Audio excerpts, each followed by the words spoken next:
Praise lord. ప్రభువైన యేసుక్రీస్తు ప్రశస్తమైన నామములో మీ అందరికీ నా హృదయపూర్వక వందనాలు. సత్యజీవ మార్గం అనే ఈ ఆధ్యాత్మిక కార్యక్రమానికి మీకు అందరికీ స్వాగతం. ఈ కార్యక్రమంలో దేవుని యొక్క వాక్యాన్ని ధ్యానం చేసుకోబోయే ముందు చిన్న ప్రార్థన చేసుకుందాం. మహాగణుడు పరిశుద్ధుడైన మా ప్రభువా, మీకు స్తుతులు స్తోత్రాలు చెల్లిస్తూ ఉన్నాం. ఈ సమయంలో మీ మాటలు వినాలని మేము ఇష్టపడుతున్నాం. అయా, మీ స్వరమును మాకు వినబడినివ్వండి. అయా, మీ స్వరము నా తండ్రి మా జీవితాల్లో గొప్ప వెలుగును నింపగలదు. అలాంటి మీ నోటి మాటను మాకు అందించమని, కేవలం మీ మాటను, మీ స్వరాన్ని మాత్రమే మా అందరికీ వినబడినివ్వమని, మీ కాపుదల మాకు అనుగ్రహించమని ప్రభువైన యేసు నామములో ప్రార్థించి వేడుకుంటున్నాము నా తండ్రి, ఆమేన్. ప్రియులారా, మరొకసారి మీ అందరికీ నా హృదయపూర్వక వందనాలు. నేటి వాక్య భాగంలో మనం ధ్యానం చేసే అంశం ఏంటంటే, వారు దేవునిని నమ్మారు, మేలు పొందుకున్నారు. వారు దేవునిని నమ్మారు, మేలు పొందుకున్నారు. పరిశుద్ధ గ్రంథంలో చాలామంది దేవుణ్ణి నమ్మిన వారు ఉన్నారు. దేవుని నమ్మిన వారందరూ కూడా చాలా గొప్ప మేలుల్ని వారు పొందుకున్నారు. అంతేకాదు, ఈ లోకంలో ప్రస్తుత కాలంలో మనం చూస్తూ ఉంటే పరిపూర్ణంగా దేవుని నమ్మిన వారు దేవుని నుంచి అనేక గొప్ప మేలులను పొందుకుంటున్నారు. ఎందుకంటే ఆయన గొప్పవాడు, సర్వశక్తివంతుడు, మహోన్నతుడు అని దేవుని యొక్క వాక్యం చెబుతుంది. కీర్తనల గ్రంథం 91. ఈ వాక్య భాగంలో 91వ కీర్తనలో నుంచి కొన్ని వాక్యాలను, అలాగే హెబ్రీల్ రాసిన పత్రిక 11వ అధ్యాయం నుంచి కొన్ని వచనాలను చూసి ధ్యానం చేయడానికి ప్రయత్నం చేద్దాం. 91వ కీర్తన. మహోన్నతుని చాటున నివసించువాడే, సర్వశక్తిని నీడన విశ్రమించువాడు. ఆయనే నాకు ఆశ్రయము, నా కోట, నేను నమ్ముకున్న నా దేవుడని నేను యెహోవాను గూర్చి చెప్పుచున్నాను. చూడండి, భక్తుడు దేవుణ్ణి పేర్కొంటూ మహోన్నతుడు, సర్వశక్తివంతుడు అంటున్నాడు. మహోన్నతుడు, సర్వశక్తివంతుడు. ఆయన మహోన్నతుడు. ఉన్నతుడు అంటే గొప్పవాడని, మహోన్నతుడు అంటే ఇంకా గొప్పవాడని, శక్తివంతుడంటే గొప్పవాడని, సర్వశక్తివంతుడంటే ఎంతో గొప్ప శక్తి ఉంది అని. కాబట్టి ఆయన దేవుడు, కాబట్టి ఆయనలో సర్వశక్తి ఉంటుంది. ఆయన ఏదైనా చేయగలడు. ఆయన అందరికంటే కూడా ఉన్నతమైనవాడు, మహోన్నతుడు. ఈ సమస్త సృష్టిని సృజించినవాడు కాబట్టి మహోన్నతుడు, అలాగే సర్వశక్తివంతుడు. కాబట్టి ఈ సత్యాన్ని ఎవరైతే గ్రహిస్తారో, ఎవరైతే క్రీస్తును, దేవుణ్ణి వారి హృదయాల్లో మహోన్నతునిగా, సర్వశక్తివంతుడిగా నిలుపుకుంటారో, వారి హృదయాల్లో కొలువు చేసుకుంటారో, ఖచ్చితంగా వారు మేలు పొందుకుంటారు, ఖచ్చితంగా వారు దీవెన పొందుకుంటారు. కాబట్టి ప్రియులారా, మనము దేవుణ్ణి అర్థం చేసుకోవడం చాలా ప్రాముఖ్యం, దేవుణ్ణి నమ్మటం చాలా ప్రాముఖ్యం. కాబట్టి ఆయన్ని ఆ రీతిగా వారి హృదయంలో నిలుపుకున్న వారికి ఆయన కోటగా, ఆయన ఆశ్రయదుర్గంగా, ఆయన కొండగా ఉంటారు. అంటే ఆయన వారి పక్షాన ఉంటారు. ఆయన వారి పక్షాన ఉంటారు. చూడండి, చాలామంది నా వెనుక ఎవరున్నారో తెలుసా అంటూ ఉంటారు, నా వెనుక ఎవరున్నారో తెలుసా అంటూ ఉంటారు. లేకపోతే వేరొకరి గురించి మాట్లాడేటప్పుడు ఆయన వెనుక పలానా ఆయన ఉన్నాడురా, అందుకనే ఆయన అలా చేస్తున్నాడు అని అంటూ ఉంటారు. ఎందుకంటే ఆయనకు ధైర్యం, అతనితో ఉన్న ఆ అధికారి అని కదా. అంటే ఒక అధికారి ఒకరి పక్షాన ఉన్నాడంటేనే అతనికి ధైర్యం వస్తుంది, వారికి ధైర్యం వస్తుంది. ఎందుకు వారికి ధైర్యం వస్తుంది అంటే, వారి పక్షాన అధికారి ఉన్నాడు కాబట్టి, వారి పక్షాన శక్తి కలిగిన ఒక వ్యక్తి ఉన్నాడు కాబట్టి, వారి పక్షాన అధికారం కలిగిన ఒక వ్యక్తి ఉన్నాడు కాబట్టి, వారికి ఆ వ్యక్తి వారి పక్షాన ఉన్న కారణాన్ని బట్టి వారికి ధైర్యం వచ్చింది. వారు అతని శక్తిని నమ్ముతున్నారు. నీవు దేవుని శక్తిని నమ్ముతున్నావా? దేవుని శక్తిని నువ్వు నమ్మితే, దేవుణ్ణి పక్షాన ఉన్నాడని నువ్వు నమ్మితే నీకు ఎంత ధైర్యం రావాలి? నీకు ఆ ధైర్యం నువ్వు అనుభవిస్తున్నావా? నీకెంత భరోసా కలగాలి? నీకెంత నమ్మకం రావాలి? దేవుడు నా పక్షాన ఉన్నాడు, ఆయన చూస్తున్నాడు, ఆయన విడిచిపెట్టడు అనే ఒక భరోసా నీ హృదయంలో కలుగుతుందా? లేకపోతే భయాందోళనతో నువ్వు నింపబడుతున్నావా? ఆయన మహోన్నతుడు, సర్వశక్తివంతుడు. కాబట్టి ఆయన్ని మహోన్నతునిగా, సర్వశక్తివంతునిగా నీ హృదయంలో నువ్వు పరిపూర్ణంగా నమ్మి ఆయన్ని కొలువు చేసుకున్నట్లయితే ఖచ్చితంగా నీవు మేలుని వస్తావు, మేలుని పొందుకుంటావు. కాబట్టి ప్రియులారా, ప్రభువుని మనం ఎలా ఆరాధిస్తున్నాం, ప్రభువుని ఎలా ప్రార్థిస్తున్నాం, ప్రభువు గురించి ఎంత తృష్ణ మన హృదయంలో ఉంది అన్న ఆలోచనను బట్టి మనము దేవుని నుంచి మేలులు పొందుకుంటాం. కాబట్టి ఒక అధికారి ఒక వ్యక్తి పక్కన ఉంటేనే అంత ధైర్యం వస్తుంటే, దేవుడు మన పక్షాన ఉంటే, దేవుడు మహోన్నతుడు, సర్వశక్తివంతుడు, ఆ అధికారి కంటే కూడా అత్యున్నతమైన అధికారం కలిగిన వాడు, ఆ అధికారి చేయగలిగిన దానికంటే కూడా సమస్తమైన వాటిని సాధ్యం చేయగలిగిన సర్వశక్తివంతుడు నీ పక్షాన, నా పక్షాన ఉంటే, మన వెనుక ఉంటే, మనతో ఉంటే మనం ఎంత ధైర్యంగా ఉండాలి? ఆ ధైర్యం నీలో కలుగుతుంటే నువ్వు చాలా ధన్యుడివి. ఒకవేళ అలాంటి ధైర్యం మనకు కలక్కోకుండా బెంబేలెత్తిపోతూ ఉంటే మనకి దేవుని మీద నమ్మకం లేదు అని అర్థం. దేవుణ్ణి నమ్మినప్పుడు మనకి ధైర్యం వస్తుంది. మహోన్నతుణ్ణి మనం మన పక్షాన ఉండేటట్లుగా మనము హ్యాపీగా దాని కోసము సాధన చేయాల్సిన అవసరం ఉంది. దేవుడు నా పక్షాన ఉండాలి, దేవుడు నాతో ఉండాలి, దేవుడు నా పక్షాన ఉంటే నాకు వ్యతిరేకంగా ఏ శక్తి పనిచేయదు అనే ఒక భరోసాతో నువ్వు దేవుణ్ణి మెప్పించాల్సిన అవసరం ఉంది. కొంతమంది వ్యాపారస్తులు వారు ఉదయం నుంచి రాత్రి దాకా చాలా శ్రమిస్తూ ఉంటారు. వారి యొక్క దుకాణాలను కానీ లేకపోతే వారి వ్యాపారాలను కానీ వారు ఉదయం ఓపెన్ చేయడము, రాత్రి కట్టుకోవడము, చాలా శ్రమిస్తూ ఉంటారు. మరి కొంతమంది వ్యాపారస్తులను చూస్తూ ఉంటే వారు వారి వ్యాపారం చేసుకుంటూనే ఎక్కువ దృష్టి మరి ఈ అధికారులతోనూ లేకపోతే ఈ అధికారుల చుట్టూ తిరగటానికి వారు పెడుతూ ఉంటారు. మరి రోజస్తమానం పొద్దస్తమానం చాలా శ్రమిస్తున్న వీరు మరి తెలివైన వారే. వారి చేస్తున్న పని మీద శ్రద్ధ పెట్టి జాగ్రత్తగా చేస్తున్నారు, వారు మేలు పొందుకుంటారు. మరి ఈ పని చేసుకుంటూనే ఈ అధికారుల చుట్టూ తిరిగే వ్యాపారస్తులను గమనిస్తే వారు చాలా ఎదుగుతూ ఉంటారు, చాలా గొప్పవారు అవుతూ ఉంటారు. వారి వ్యాపారాన్ని వారు విస్తరింప చేసుకుంటూ ఉంటారు. దానికి గల కారణం ఏంటంటే వారు వీరికంటే తెలివిగా వారు ప్రవర్తిస్తున్నారు. వారు అధికారుల మెప్పును పొందుకోవడానికి వారు తాపత్రయం కలుగుతున్నారు. దానివలన చాలామంది లోకంలో చూస్తూ ఉంటే తప్పుడు మార్గాల్లోనే అవలంబిస్తూ ఉంటారు. అంత మాత్రమే కాదు, చాలా మంచి మార్గాల్లో కూడా కొన్ని అవకాశాలను అధికారుల నుంచి పొందుకుని ఆ అవకాశాలు పొందుకున్నప్పుడు వాటిని సద్వినియోగం చేసుకుని వాటిని సజావుగా సక్రమంగా నెరవేర్చి ఆ కాంట్రాక్ట్ని సక్రమంగా చక్కగా నీతిగా నిజాయితీగా కట్టి వృద్ధి చెందిన వారు ఉన్నారు. అక్రమాలకు పాల్పడిన వారు లేరంటలా, చాలా కోకొలలుగా ఉన్నారు. ఆ అధికారులు అక్రమాలకి పాల్గొంటారు, అలాగే వ్యాపారస్తులు కూడా అక్రమాలకి మొగ్గు చూపుతూ ఉంటారు. కానీ వాస్తవంగా నిజంగా కూడా అధికారుల నుంచి మెప్పు పొందుకుని క్రమమైన రీతిలో కూడా వృద్ధి చెందిన వ్యాపారస్తులు ఉంటారు. ఏదేమైనా ఈ లోకంలో అక్రమాలు మరి పాపము విస్తరించి ఉంది. ఈ లోకానుసారంగా కాదు, కానీ అది ఒక ఉపమానంగా అర్థం చేసుకోవడానికి అధికారులు మన పక్షాన ఉంటే, అధికారులు మన కోసం పనిచేస్తే ఎలాంటి మేలు కలుగుతుందో అర్థం చేసుకోవడానికే దాన్ని మనం గుర్తు చేసుకున్నాం. కానీ అది మన నైజం కాదు, అలాగూ చేయమని కూడా కాదు. ఇప్పుడు మనం దేవుణ్ణి ఒకవేళ ఆ అధికారి కంటే ఉన్నతమైన అధికారిగా దేవుణ్ణి మనం చూసాం. మరి అలాంటి దేవుణ్ణి మెప్పిస్తే, అలాంటి దేవుని మీద మనం ఆనుకుంటే, అలాంటి దేవుని కోసం మనం తృష్ణ కలిగి ఉంటే, ఆ దేవుడు మన పక్షాన ఉంటే మనల్ని వృద్ధి చేయలేడా? మనకు మేలు చేయలేడా?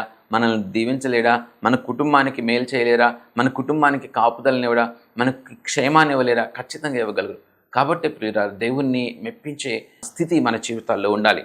మరి స్తుతి మన నోట ఉండాలి. కీర్తనలతో ఆయన కొనియాడటం కానీ, ఆయన్ని మెప్పించే రీతిగా మనం ప్రార్థించడం కానీ, ఆయన మెప్పించే రీతిగా ఈ లోకంలో మనం బ్రతకడం కానీ చాలా అవసరం. చూడండి, మీరు ఏదైనా మొక్కను నాటితే ఆ మొక్కని సంరక్షిస్తున్నందుకు, ఆ మొక్కకు నీరు పోస్తున్నందుకు, ఆ మొక్క తిరిగి ఫలించి మీకు ఫలాలను ఇచ్చినప్పుడు మీరు చాలా సంతోషిస్తారు. ఆ మొక్కని బట్టి ఇంకా ఎక్కువ శ్రద్ధ ఆ మొక్క గురించి తీసుకుంటూ ఉంటారు. ఆ మొక్కకి ఇంకా మంచిగా నీరు క్రమంగా పోయాలన్నది, ఎండిపోకూడదని, అది ఫలాలను ఇంకా ఇవ్వాలని మీరు చాలా సంతోషిస్తూ ఉంటారు ఆ మొక్కని బట్టి.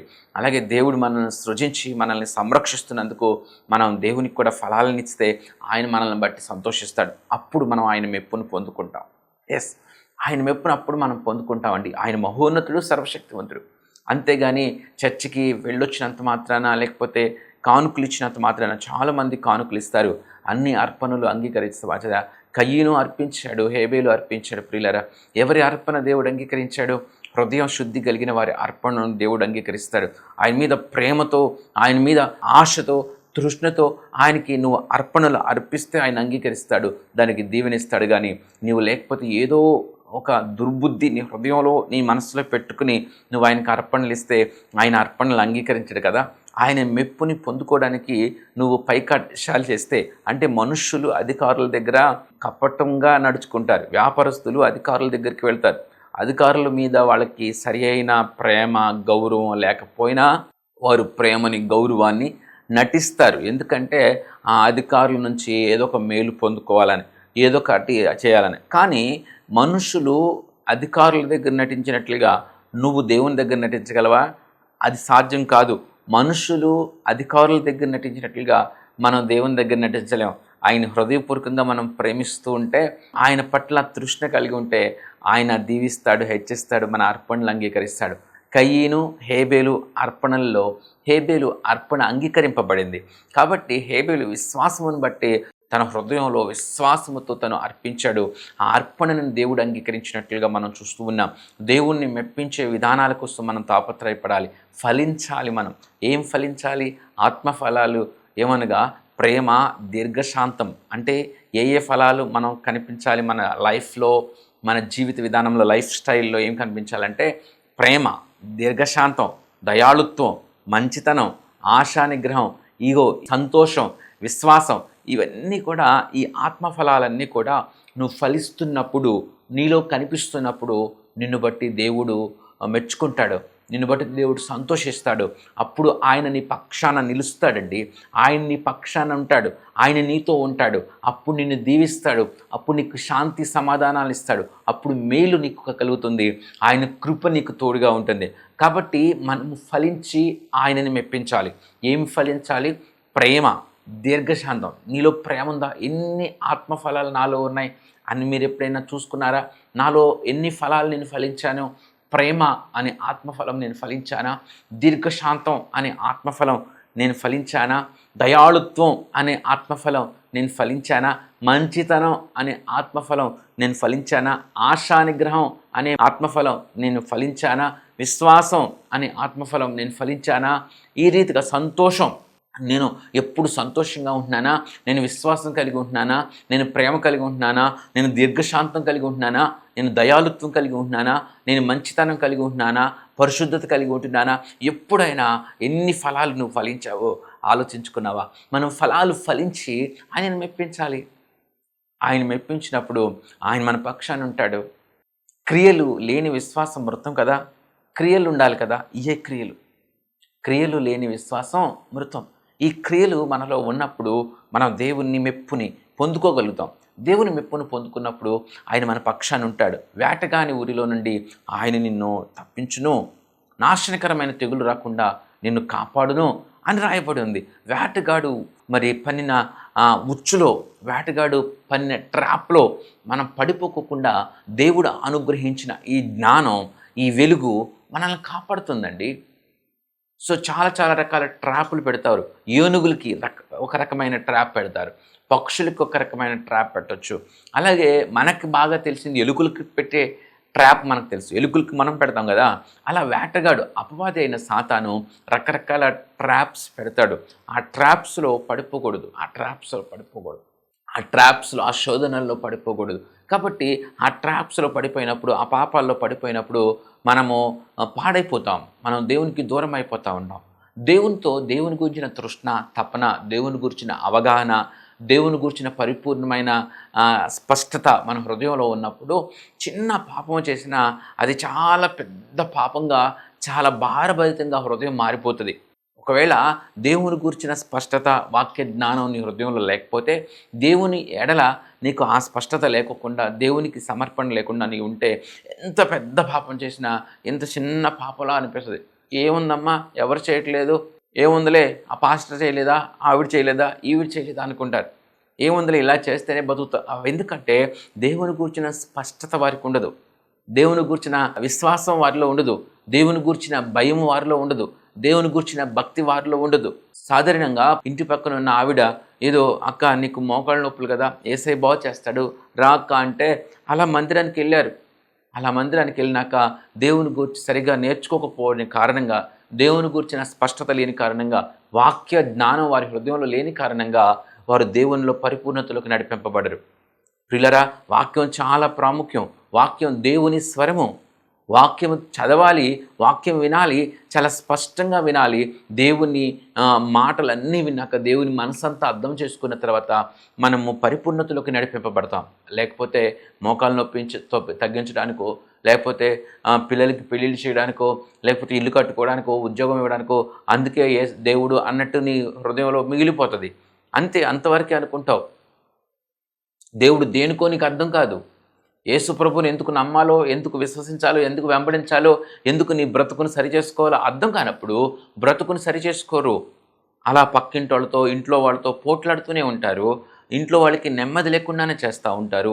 దీర్ఘశాంతం అనే ఆత్మఫలం నీలో ఉందా? ప్రేమ అనే ఆత్మఫలం నీలో ఉందా? దయాళుత్వం అనే ఆత్మఫలం నీలో ఉందా? సంతోషం అనే ఆత్మఫలం నీలో ఉందా? చాలా సంతోషంగా మనం ఉండాలండి. సంతోషంగా ఉండాలి. మనం సంతోషంగా ఉండాలి. మన కుటుంబాన్ని సంతోషంగా ఉంచాలి. ఎప్పుడూ ఈశ్రోమంటూ దిగులుగా ఉండకూడదు. చాలామంది ఎప్పుడు కూడా దిగులుగా ఉంటారు. అది కూడా మంచిది కాదు. సంతోషం అనే ఫలాన్ని మీరు ఫలించాలి. ఒకళ్ళు సంతోషంగా ఉంటే ఆ చుట్టుప్రక్కల వాతావరణం అంతా సంతోషంగా మారుతుంది. సంతోషంగా ఉండాలి. ఒకళ్ళు దిగాలుగా కూర్చుంటే మరి ఇతరులు కూడా దిగాలుగా మారిపోతారు. ఒకవేళ నువ్వు ఒక భర్తగా, ఒక కుటుంబ యజమానిగా దిగులుగానే ఉంటున్నావు అనుకోండి, భార్య వచ్చి ఏంటండి అలా ఉంటున్నారు అని ఆవిడ కూడా బాధపడుతుంది. తల్లిదండ్రులు వచ్చి ఏంటయ్యా అలా ఉంటున్నావు అని వాళ్ళు బాధపడతారు. పిల్లలు వచ్చి ఏంటి డాడీ అలా ఉంటున్నావు అని వాళ్ళు బాధపడతారు. ఇప్పుడు ఇల్లంతా ఏమైపోయింది? ఇల్లంతా దిగులుతో నిండిపోయింది. ఇల్లంతా అశాంతితో నిండిపోయింది. సంతోషం అనే ఆత్మఫలం మీరు ఫలించాలి. మీరు సంతోషంగా ఉండాలి. మీ కుటుంబాన్ని సంతోషంగా ఉంచాలి. ఈ ఆత్మఫలాలు ఫలించాలంటే దేవుని యొక్క వాక్యం తెలియాలి. దేవుని యొక్క వాక్యం తెలుసుకోకుండా, స్పష్టంగా నేర్చుకోకోకుండా, దానికి విధేయత చూపించుకోకుండా, ఆ జ్ఞానం పొందుకోకోకుండా వెళ్ళానమ్మా, దశమ భాగాలు ఇచ్చాను, బియ్యం ఇచ్చాను, లేకపోతే అవి ఇచ్చాను, మరి అది కావాలన్నారు, ఫ్యాన్ కావాలన్నారు, ఫ్యాన్కి డబ్బులు ఇచ్చాను, సౌండ్ బాక్స్ కావాలన్నారు, సౌండ్ బాక్స్కి డబ్బులు ఇచ్చాను, మళ్ళీ ఎప్పుడో ప్రార్థన ఉందంటే ఆ ప్రార్థన కూడా నేను వెళ్ళాలి, లేకపోతే ఊరు వెళ్ళాలి, ముందు ప్రార్థనకి వెళ్ళొచ్చేస్తే ఊరు వెళ్ళొచ్చు, లేకపోతే ఈ పని ఉంది ఇప్పుడు ఈ టైం, ఇలాగ అనుకుంటూ ఉంటారు. కానీ నీకు దేవునికి మధ్య స్ట్రాంగ్ రిలేషన్షిప్ బిల్డ్ అవ్వాలి. నువ్వు ఆశతో దేవుని దగ్గరికి వెళ్ళాలి తప్ప ఏదో అలవాటుగానో లేకపోతే ఆనవాయితీగానో వెళ్ళకూడదు. దేవుని మెప్పు నువ్వు పొందుకున్నప్పుడు, దేవుని మెప్పించినప్పుడు ఆయన్ని పక్షాన ఉంటాడు, ఆయన నీతో ఉంటాడు. కాబట్టి ప్రియులరా, దేవుడు మహోన్నతుడని, సర్వశక్తివంతుడని నమ్మాలి. ఈ లోకంలో నచ్చినట్టు బతికేస్తూ, ఇంటి పక్కన వాళ్ళతో అందరితో పోట్లాడుతూ, నోటుకి అదుపు లేకోకుండా, ఏమండి ఆలోచనలకి అదుపు లేకోకుండా, అసూయ ద్వేషాలతో, కక్షలతో, ఎవరికి నెమ్మది లేని స్థితి, నోటికి ఏమొస్తుందో కూడా తెలియని స్థితి, క్రియల్లో మోసం, ఏ అడుగు పడితే అడుగేసాడు. ఇది కాదు కదండి భక్తి. నువ్వెప్పుడు మెప్పిస్తావు దేవుణ్ణి?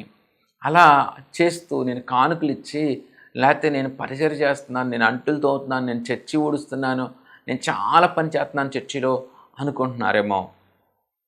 నువ్వెన్ని యాషాలు వేసినా నువ్వు దేవుణ్ణి మెప్పించాలంటే మాత్రం నీ బ్రతుకే మారాలి, నీ హృదయం మారాలి.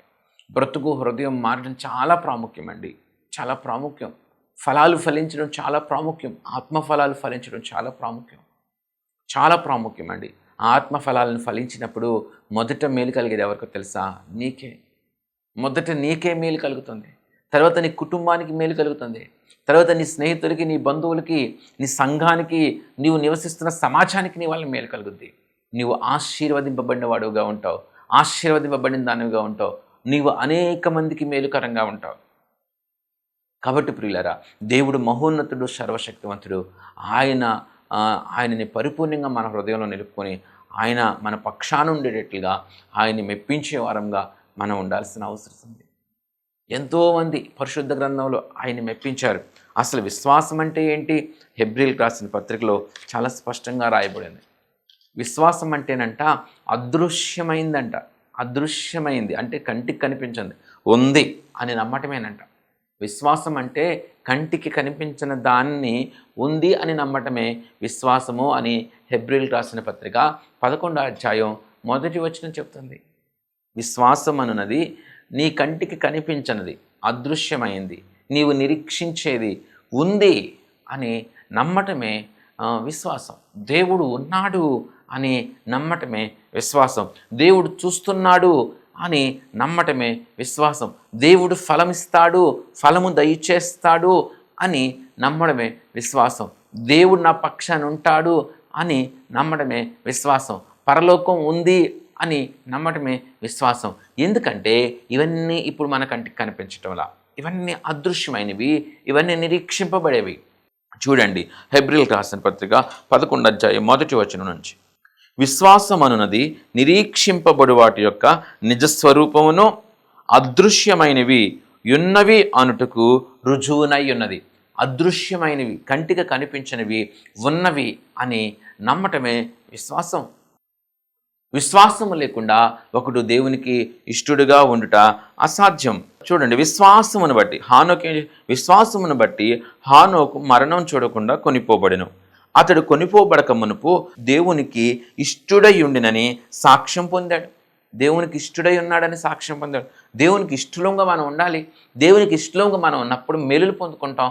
దేవునికి ఇష్టలుగా ఉండాలంటే ఫలాలు ఫలించాలి. దేవునికి ఇష్టలుగా ఉండాలంటే అలాంటి హృదయం, అలాంటి జీవిత విధానం, అలాంటి మాట, అలాంటి క్రియలు మనలో ఉండాలి. దేవునికి ఇష్టంగా మనం ఉండాలి. హానోకు దేవునికి ఇష్టడని సాక్ష్యం పొందుకున్నాడు. 6వ వచనం, విశ్వాసము లేకుండా దేవునికి ఇష్టడై ఉండుట అసాధ్యం. దేవుని యొద్దకు వచ్చువాడు ఆయన ఉన్నాడనియు తన్ను వెదుకు వారికి ఫలము దయచేయువాడనియు నమ్మవలెను కదా. నమ్మాలండి, నమ్మాలి. విశ్వాసము లేకుండా దేవునికి ఇష్టడై ఉండుట అసాధ్యం. ఒకవేళ నీకు విశ్వాసం లేదు, దేవుని నువ్వు నమ్మట్లేదనుకో, నీవు దేవునికి ఇష్టడుగా ఉండాలనే తృష్ణ తాపత్రయం నీలో కలగదు. ఏదో వెళ్తావు చర్చికి, ఏదో కీబోర్డ్ ప్లే చేస్తావు, ఏదో ప్యాడ్ ప్లే చేస్తావు, ఏదో పాటలు పాడతావు, ఏదో వాక్యం చదువుతావు, కానీ నీలో విశ్వాసం లేదు. అన్నీ చేస్తావు. చాలామంది ఉంటారు ఇలా, చాలామంది ఉంటారు. ఒకవేళ నువ్వు ఆ కోవలో ఉంటే చాలా జాగ్రత్త. దేవుని నమ్ము, దేవుని నమ్ము. ఆ ట్రాక్లోనే ఉన్నావు సంతోషం, కానీ నువ్వు దేవుని నమ్మట్లా. దేవుని నమ్ము. నువ్వు దేవుని నమ్మితే దేవుని నమ్ముకున్న వారు మేలు పొందుకుంటారు. విశ్వాసం ఉన్నవాడే దేవునికి ఇష్టడుగా ఉండాలని ఆశపడతాడు. విశ్వాసము లేకుండా దేవునికి ఇష్టడై ఉండట అసాధ్యం. దేవుని యొద్దకు వచ్చువాడు ఆయన ఉన్నాడనియు ఆయనను వెదుకు వారికి ఫలము దయచేయువాడనియు నమ్మవలెను కదా. అద్భుతం కదండి. దేవుని యొద్దకు వచ్చేవారు ఆయన ఉన్నాడని నమ్మాలి కదా.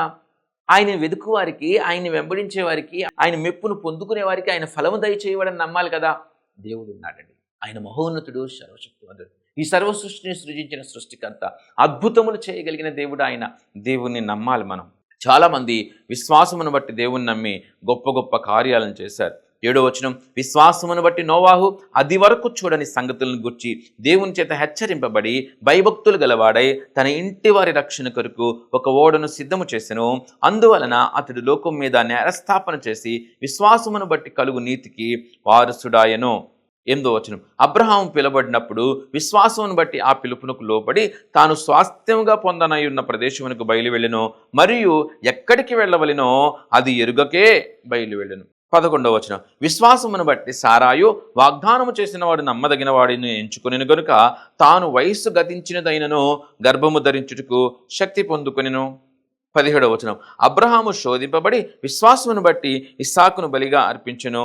అలాగే మరొక 29వ వచనం, విశ్వాసమును బట్టి వారు పొడి నేల మీద నడిచినట్లు ఎర్ర సముద్రంలో బడి నడిచిపోయిరి. 30వ వచనం, విశ్వాసమును బట్టి 7 దినముల వరకు ప్రదక్షిణము చేయబడిన తరువాత ఎరికో గోడలు కూలిను. విశ్వాసమును బట్టి రాహాబను వేశ్య వేగులు వారిని సమాధానంగా చేర్చుకునినందున అవిధేయులతో పాటు నశింపకపోయెను. ఇకను ఏమి చెప్పుదును? గిద్యోను, బాలాకు, సంసోను, యొఫ్తా, దావీదు, సమూయేలు వారిని గూర్చి ప్రవక్తలను గూర్చి వివరించుటకు సమయం చాలదు. వారు విశ్వాసము ద్వారా రాజ్యములను జయించిరి, నీతి కార్యములను జరిగించిరి, వాగ్దానములను పొందిరి, సింహముల నోళ్లను మూసిరి, అగ్ని బలమును చల్లార్చిరి, ఖడ్గధారను తప్పించుకొనిరి, బలహీనులుగా ఉండి బలపరచబడిరి, యుద్ధములో పరాక్రమశాలులైరి, అన్యుల శానలను పారద్రోలిరి, స్త్రీలు మృతులైన తమ వారిని పునరుద్ధానం వలన మరల పొందిరి, కొందరైతే మరి శ్రేష్టమైన పునరుద్ధానం పొందగోరి విడుదల పొందునల్లక యాతన పెట్టబడిరి, మరికొందరు తిరస్కారములను, కొడల దెబ్బలను, మరి బంధకములను, ఖైదును అనుభవించిరి, రాళ్లతో కొట్టబడిరి, రంపములతో కోయబడిరి. ఇదంతటికీ కారణం ఏంటంటే దేవుణ్ణి నమ్మారు వాళ్ళు. నువ్వు నమ్ముతున్నావు దేవుణ్ణి. దేవుని నమ్మిన వీరు మేలు పొందుకున్నారు. దేవుని నమ్మిన వీరు నిత్యత్వం పొందుకున్నారు. దేవుని నమ్మిన వీరు ధన్యులుగా ఎంచబడ్డారు. వీళ్ళరా ఏదో భక్తి చేస్తున్నాం, పెడుతున్నాం, వస్తున్నాం కాదు. వారు దేవుని నమ్మారు, మేలు పొందారు. మనం కూడా దేవుని నమ్ముదాం. ఆయన ఉన్నాడనియో, ఆయన్ని వెతుకు వారికి ఫలం దయచేయవాడనియో పరిపూర్ణంగా మనం నమ్మవలను కదా. దేవుడు అలాంటి నమ్మకం, అలాంటి విశ్వాసం మనందరికీ అనుగ్రహించుగాక. ఆమేన్. ప్రార్థన చేసుకుందాం. మహాగణుడు, పరిశుద్ధుడైన మా ప్రభువా, మీకు స్తుతులు స్తోత్రాలు చెల్లిస్తూ ఉన్నాం. అయ్యా, మీరు మాట్లాడిన ప్రతి మాటను బట్టి వందనాలు. మీరు మాట్లాడిన ప్రతి మాటను మేము ఆ హృదయంలో భద్రపరచుకొని అయ్యా మేము విశ్వాసం కలిగి, నమ్మకం కలిగి మిమ్మల్ని వెంబడించడానికి అయ్యా అయ్యా మీరు మా పక్షాన ఉండేటట్లుగా మిమ్మల్ని మెప్పించడానికి మాకు మంచి బ్రతుకునివ్వమని, మాకు మంచి ఆత్మఫలాలను అనుగ్రహించమని ప్రభువైన యేసు నామములో ప్రార్థించి వేడుకొంచున్నాము నా తండ్రి. ఆమేన్. దేవుడు మనందరినీ దీవించి ఆశీర్వదించును గాక. ఆమేన్. ప్రియులారా, ఈ వర్తమానాలన్నీ జోసెఫ్ సుశీల్ అనే యూట్యూబ్ ఛానల్లో అప్లోడ్ చేయబడుతున్నాయి. కాబట్టి ఖచ్చితంగా యూట్యూబ్ ఛానల్ని సందర్శించండి. యూట్యూబ్ ఛానల్లో జోసెఫ్ సుశీల్ అని మీరు టైప్ చేస్తే ఆ ఛానల్ వస్తుంది.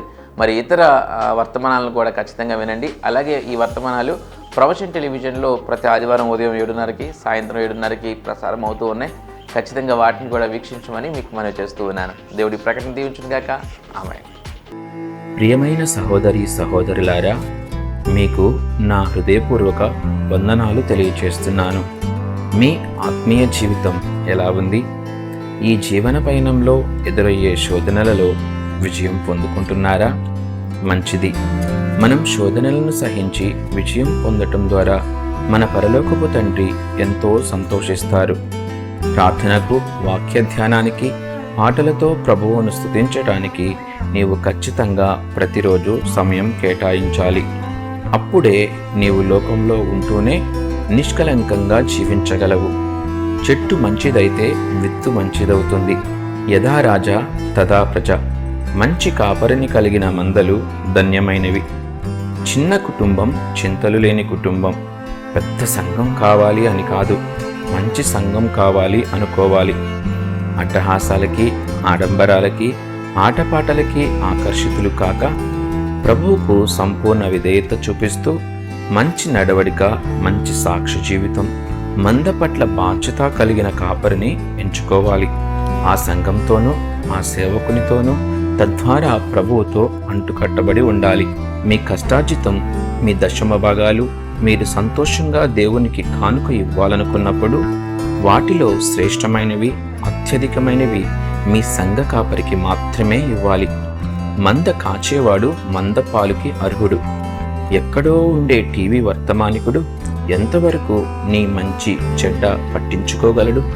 ఎంతవరకు నీ యోగక్షేమాలు పట్టించుకోగలడు? నీ కన్నీరు చూడగలిగేది, నిన్ను పట్టించుకోగలిగేది, నీవు ఆశీర్వదింపబడితే సంతోషించేది నీ సంఘ కాపరి మాత్రమే. నీ సంఘ కాపరిని సంతోషపరచు, ఘనపరచు. ఆయన కంటనీరు రాకుండా చూసుకోవాలనే కోరిక నీవు కలిగి ఉంటే ప్రభువు సమస్తం చూస్తూ ఉన్నాడు. ప్రభు సేవలో మీ జోసెఫ్ సుశీల్.